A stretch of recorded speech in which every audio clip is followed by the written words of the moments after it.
David Cherrière, bonjour. Vous êtes chargé de mission accessibilité, entre autres, à la CCI des Vosges. Donc vous avez en charge ce dossier. Vous avez envie d'entrer, de faire passer un message. On dit beaucoup de choses sur 2015. On dit que la loi va être reportée d'ici 2017, etc. C'est vrai ou faux ? Alors c'est tout à fait faux. Effectivement, il y a eu une grosse vague de communication des médias qui ont transmis un message comme quoi il y aurait 3 ans supplémentaires. Et c'est faux. C'est pas 3 ans supplémentaires. C'est 3 ans pour mettre en place des travaux. Donc c'est déjà engagé dans des travaux qui auront la possibilité d'étaler sur leurs travaux sur 3 ans. Mais c'est beaucoup plus complexe que le simple message qu'a fait passer les médias. D'accord. Donc le 1er janvier 2015 reste une date essentielle. Effectivement, c'est maintenu. Alors, ça n'a pas changé. Ça nous renvoie à ce qui se passe dans le département. Est-ce que les Vosges sont en conformité avec la loi ? Je pense que les Vosges ne dénotent pas par rapport à l'ambiance globale France et qu'il y a encore énormément de travaux. Pas la moitié des établissements recevant du public ne sont aux normes actuellement, quoi. Alors, qu'est-ce que doit faire aujourd'hui un propriétaire d'établissement recevant du public qui n'aurait pas encore agi ?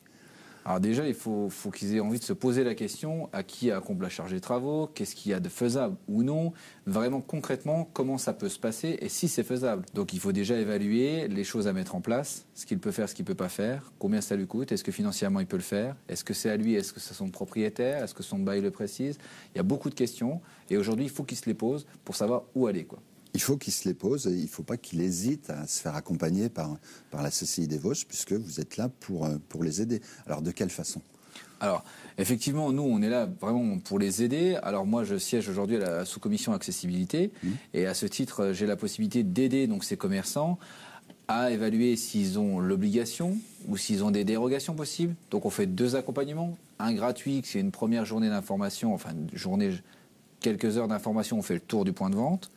Et si jamais il veut aller plus loin et il veut que je l'aide à monter le dossier de demande de travaux ou de dérogation, là c'est une prestation payante forcément, mais on va jusqu'à déposer le dossier pour eux en mairie. D'accord. Alors il faut bien se rendre compte que cette accessibilité, c'est pas seulement rendre accessible le magasin, l'établissement recevant du public, mais c'est aussi tout un ensemble d'aménagements qu'il faut faire, des plus grandes allées. Donc là, vous avez, j'imagine, aussi des fiches techniques qui permettent de faciliter un peu ces travaux, quoi. Tout à fait, il y a une vraie complexité de la loi, elle ne s'arrête pas simplement à la porte du magasin. On parle de la lumière aussi.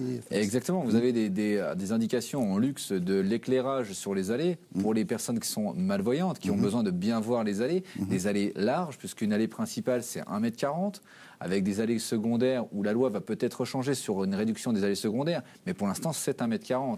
Donc c'est des choses qu'il faut prendre en compte dans la circulation et l'aménagement du magasin. Et d'autres choses, comme certaines professions ont l'obligation d'avoir des toilettes. Comme par exemple les coiffeurs qui sont le plus problématiques parce qu'aujourd'hui, des toilettes accessibles, ça représente un espace, sur l'espace de vente, ça se présente beaucoup, quoi. Surtout qu'un salon de coiffure, généralement, c'est assez petit. Enfin, il y en a beaucoup qui sont de petite taille. Tout à fait. Et c'est pour ces gens-là qu'il existe des solutions et des dérogations. Aujourd'hui, on ne demande pas à un salon de coiffure de faire moitié toilette, moitié coiffure.